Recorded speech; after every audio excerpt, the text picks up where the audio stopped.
மக்களே, எஸ்ஐஆர் இப்போ இருக்கிற ஒரு பெரிய பஞ்சாயத்து அதுதான். பிஜேபி என்ன சொல்கிறாங்க அப்படின்னா, நாங்கள் வந்து பழைய அதாவது இறந்து போனவங்கள நீக்கணும், புதுசாக வந்தவங்கள ஆட் பண்ணணும். ஊரை விட்டு மாறி போனவங்க, ஊருக்கு புதுசாக வந்தவங்களெல்லாம் ஆட் பண்ணணும்.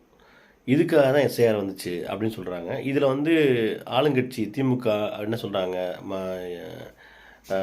இண்டி கூட்டணி என்ன சொல்கிறாங்க அப்படின்னா, இது வந்து தேவையில்லாத ஒன்று அப்படிங்கிற மாதிரி எதிர்க்கிறாங்க.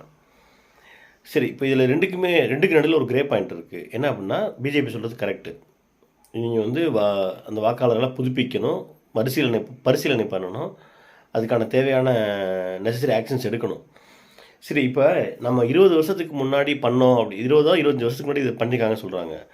அப்போல்லாம் வந்து ஆதாருங்கிறது அவ்வளோ ஃபுல் ஃப்ளெஜ்டாக கிடையாது. இப்போ வந்து எல்லார்ட்டையும் ஆதார் கொடுத்தாச்சு.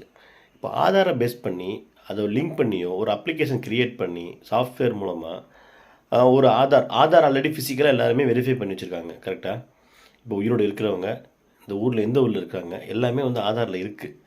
ஸோ நீங்கள் அந்த ஆதார் பேஸ் பண்ணி ஒரு ஓட்டர் ஐடி க்ரியேட் பண்ணலாமே, எந்த பிரச்சனையுமே இல்லை. ஆன்லைனில் நீங்கள் ஆதாரை பேஸ் பண்ணி, ஆதார் வந்து யூனிக் நம்பர், எல்லாத்துக்கும் ஒரு நம்பர் தான் கொடுத்துருக்காங்க. அதை வச்சு நீங்கள் ஓட்டர் ஐடி எல்லாத்துக்கும் கொடுங்க. இப்போ ஆதார் ஐடி பேஸ் பண்ணி ஒரு ஒரு இறந்தவரை வந்து புதுப்பிக்க முடியாது. கரெக்டாக ஒரு ஆல்ரெடி எக்ஸ்பயர் ஆன ஒருத்தருக்கு ஒரு ஓட்டர் ஐடி கொடுக்க முடியாது. ஏன்னா ஒருவேளை நீங்கள் ஆதார் ஐடி லைவில் இருக்கலாம். ஸோ அவங்க ஆதாரில் வந்து இறந்ததாக காட்டாமல் இருக்கலாம். அது ஆதார் ஐடி வச்சு நீங்கள் யாரோ ஒருத்தர் கூட வர முடியாதுங்க. அதுக்கு தான் வந்து ஆதாரில் வந்து நம்ம ஃபிங்கர் பிரிண்ட், ஐ பிரிண்ட் எல்லாமே இருக்குது.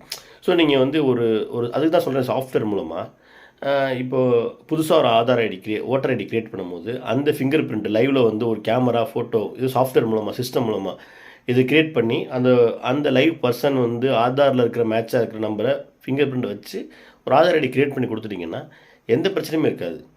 எதுக்கு இன்னும் அந்த பேப்பரை தூக்கிக்கிட்டு என்னென்னமோ டீட்டெயிலெலாம் கேட்டுக்கிட்டு அந்த டீட்டெயில் மக்களை கஷ்டப்படுத்திக்கிட்டு, இது ஒரு இன்னைக்கு 2025 இது வந்து இப்போ ஏஐ காலகட்டத்தில் இதை வந்து இன்னும் சிம்பிளிஃபை பண்ணலாம். இந்த ப்ராசஸை இன்னும் அந்த காலம் மாதிரி பேப்பரை தூக்கிக்கிட்டு அப்பா பேர் என்ன, 2005 எங்கே இருந்தீங்க, 2010 எங்கே இருந்தீங்க, அதில் இருந்தீங்களா இல்லையா, இது கொஞ்சம் காம்ப்ளிகேட்டட் தான். இதை வந்து அவாய்ட் பண்ணுறதுக்கு கொஞ்சம் இம்ப்ரூவைஸ் பண்ணலாம் டெக்னாலஜி யூஸ் பண்ணி.